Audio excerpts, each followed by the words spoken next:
day.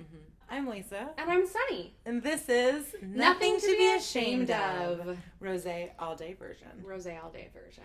Dark Horse. Wine. Not to be confused with the song by Katy Perry.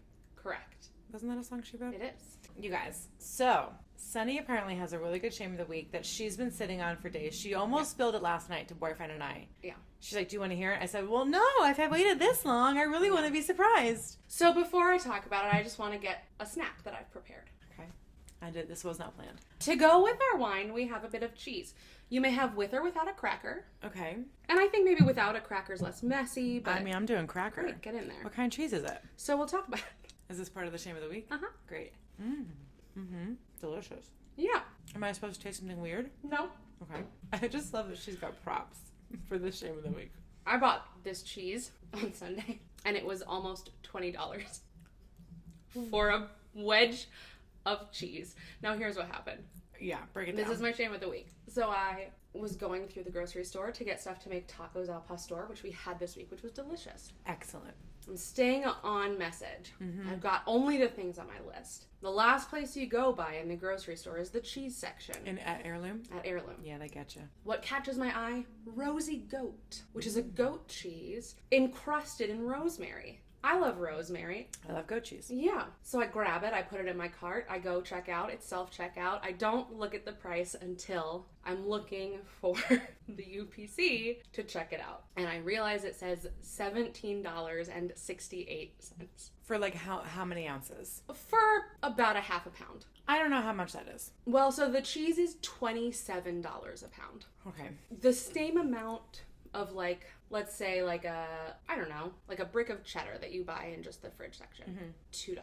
But like how many ounces is that? Or like how many pounds is that? 8 ounces, which is a half a pound. So, okay. So like a pretty decent sized block of cheese. Decent sized block of cheese. Okay. It's a wedge. And then I had to have an internal struggle. It had to happen very quickly because it's self-checkout and it's a Sunday. And they're waiting. People are waiting. People are waiting. Do I put the cheese back, going against the flow? And just against everything that we stand for as fromage lovers. Yes, but also like swimming upstream during a pandemic. Do I do the dick move and just leave the cheese there for someone else to get it? Rude. Do I buy the cheese? Also, it would be ruder if you didn't buy the cheese, because then I wouldn't get the cheese. So I bought the cheese. And I'm so glad. I'm just really worried about my priorities. I basically bought the cheese so that I didn't have to look dumb putting the cheese back. Okay. But also because I thought, can I afford to buy... And treat yourself. Treat yourself. I was like, sure. What the fuck? Well, now I want some more cheese. You can have some. I need another little bite. Because each bite is like $15. $1.50. Yeah, so it's goat cheese, like a hard goat cheese wrapped in rosemary. Yeah, like a manchego sort of style. It is delicious. Was it worth $17.68? Probably not. I gotta tell you, put your money where your mouth is, because that's probably the best cheese I've had in easily 5 years. Okay. And I love cheese. Yeah. I love a Campansola. I love a brie. I love a goat cheese. I love fontina. I love mozzarella. I mean, just the list goes on. The flavor of that really is excellent. I'm so happy to hear it because I spent money. Sundries. Sundries. Don't tell Tia. Yeah. I mean, I'm budgeting. Although she'd love that cheese. She would love that cheese. So that's my shame of the week. Let me dab off. Last night we were talking about dabbing, but I forget how we got... Oh. Weed dabbing. Weed times. And she's like, so-and-so dabs. And I was like this? No. And I just made myself giggle internally. I had an internal giggle. When I lived in South Carolina, I was driving my car... Like this? Yeah. I was driving my car into my apartment complex one day. And this kid comes skateboarding by, and he dabbed at me. And I was so offended. I think it's supposed to be like a community of like, we're all in this together. It's not how it felt. I'm not offended by a dab. I felt personally attacked. I am offended by the flossing. I just feel like, who cares? I think it's fun once you get going. Yeah, but like, I can think of other things I'd rather do. And dabbing is like a one moment out, Yeah. It's like essentially a full body like peace sign. Okay. That's my experience of the dab. Sure. My experience of the floss. How that cheese. Well, we have so it. Good. The only downfall is that I really would have liked to have fresh baked bread to serve it to you with. Oh. But I didn't bake bread today, so. When am I getting bread next? tomorrow. Got it. The thing here, what I feel about the floss, it's like a whole body workout. It is, but it's like, is it impressive? Sure. I don't really care about people under the age of 15 or over the age of 15 doing it. I think for me, the dab is, I want to see like, okay, I'll amend it. 17 and below, I want to see them do the dab. The dab or the floss? The floss. I think a 5-year-old doing the floss is hilarious. Yeah. 35-year-old, not as exciting to me. I think it's also deceptively simple. I see people be very confused about how to do the floss. And it's actually not that hard. You just got to find the flow. Yeah, it's just find like your rhythm. In, out, in. Out, out, in. Out, out, in. Have you tried it? Yeah. Are you good at it? I don't know. We're going to play later. She's going to find out whether I'm good at the floss. I'm great at flossing. I floss twice a day, every day. My Just little like mouth. Yeah, that's how I floss. Although now I have a crown now on one of my molars. So now I have to floss. Like usually you like floss down in and then pull it up and then like switch your floss and you know what I mean? Now I have to do on this one back tooth. I have to go floss in and then release it from my other hand and pull it through. I can't go up because I can pull the crown out. Poor. So I've had to like, after 30 years of flossing, I've had to like retrain that one hand motion because I've honestly, it's you know, old habits die hard. It's muscle memory. The first day I was doing it, I was like, no, and I like had to. Got it. It's a very different thing. Yeah. But what are you looking at? Just your like beautiful shoulders. Oh.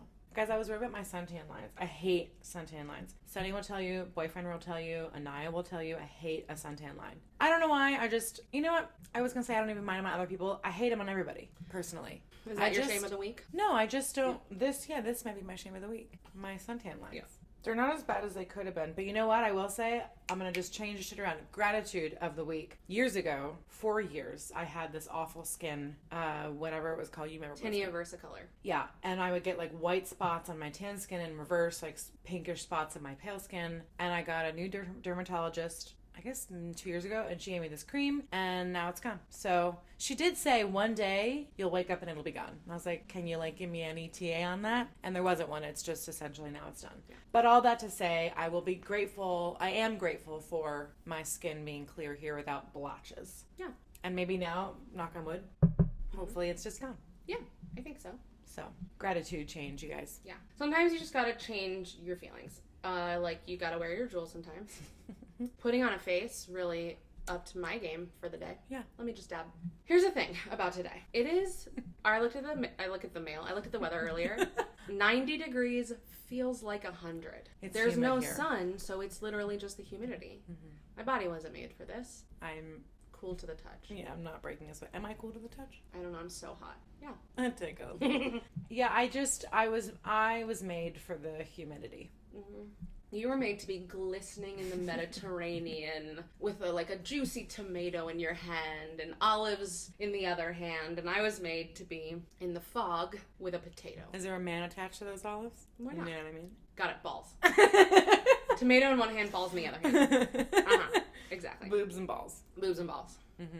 So I don't know if there's a theme to this stream. I mean, there isn't really, but I think, so I asked her earlier, I said, can we create an episode around your shame of the week? Because she didn't tell me what it was, but I did offer and she didn't want to. She did. Well, once she waits so many days, I'm like, well, now you can't break. Yeah. I need to just wait now. But I will say, I asked her, can we relate it to anything else? And she says it could be related to money or behavior in public. That's what she said. And I honestly, with those two, I was like, I have literally no idea what it could be. I thought it was something you did in public that was embarrassing, that maybe you fell and then didn't wipe up something, or I honestly couldn't even tell you. Yeah, so it's along the line. I feel like this is a common sitcom trope where somebody gets into shenanigans because they won't speak up, and they're like, That's how I got that cheese, is because I was like, can't go back now. Well, also, so here's what I would have done. Tell me. I would have been like, well, will it make me happy? Yeah, I'm gonna get it. Or I would have been like, excuse me, lady over there with the mask and who works here, can you put this cheese back? I just didn't realize it was gonna be this expensive, and times are tight, or whatever. Yeah. I mean, the gratitude is that times are not so tight that I can't blow $20 on cheese.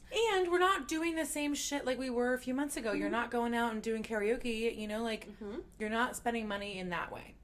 Accurate. And like a few weeks ago, or maybe it was last week, I don't remember. I was just having like a sort of a stressful work day and I was just kind of overwhelmed. And boyfriend came over and brought me a full antipasto with like prosciutto and bread and a bottle of wine and hummus and ice cream and just like all this stuff. And it probably was like $70 of, you know, just because I was having a bad day. And he's like, I wanted to bring you dinner. And it was so lovely. And we had a wonderful antipasto. We did. We had it for dinner. Yeah. And like olives and just all kinds of stuff. Cheeses, fig jam, like literally everything that I wanted. Yeah. And didn't even know I was going to get. But then he said, you know, I can't take you on dates right now, like, because we're not going out. So it's like, this is, you know. So you're just pulling from Peter to pay Paul or whatever. Sure. What's that saying? Rob from Peter to pay Paul. I like pulling from. It's, well, yeah, that's borrowing from Peter to pay Paul. Yeah, I think the lesson in that adage, if you will, maybe there's Bible, but I don't recall, is like, probably. If you shuffle resources around, somebody's going to end up fucked. But in pandemic times, no one's fucked because I'm not going out. I'm also not taking the trains. Yeah, you have that all that money stored up. All those millions. But I was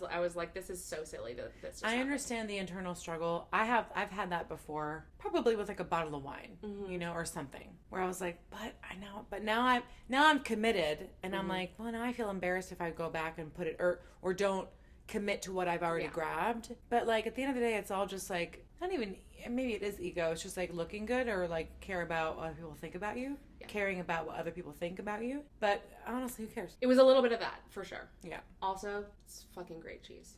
Well, I think we should do one more little bites of cheesers and then peace one out. more little bitesy cheesy. And then while you dab, I'll dab. I'm gonna do. Oh, I guess. Well, I was gonna do one without. You can go without. Just leave the cracker there. Okay. You don't want any? No, I'm gonna get it. I just had to put it down first. I only have so many hands. You don't have 3 hands? It is. Well, listen. An excellent cheese. It really is, you guys. Go out. What are you spending your money on? What are your sundries right now? You know? Are you spending money on fancy cheese or lingerie or chocolate? Where are you at? Yeah. I will say also the cheese saga was a great intro into a conversation with a person who spent $70 on sourdough a few weeks ago. So I'm commiserating with a new person on the apps over spending silly money on food in a pandemic. Because, like, what else are we doing? Yeah. You gotta get some excitement where you can, friends. Yeah. And, you know, put your face on. Put your face on, put your jewels on. And just remember this. There's nothing to be ashamed. No, you did. I wanted to, like, have organic. Okay. We've never done it this way before. Well, we're going to do it now. Okay. Just remember this. Get your head in the game. Get me in there. And, you know, just remember this. There's nothing to be ashamed of.